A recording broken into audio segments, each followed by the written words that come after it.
Assalomu alaykum, hurmatli chorvadolar, hurmatli chorva ixlosmandlari. Bugungi mavzuimiz xudo xohlasa buzoqlarni sut berish jarayoni haqida bo'ladi.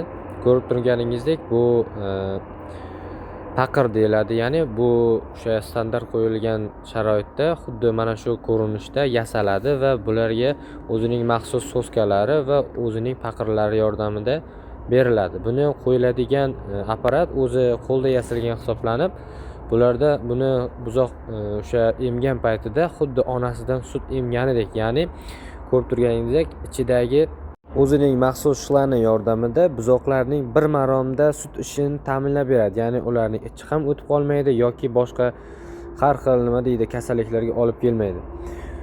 Bu o'sha tayanchi, o'zining tayanchi paqirlarga mos ravishda qurilgan hisoblanadi.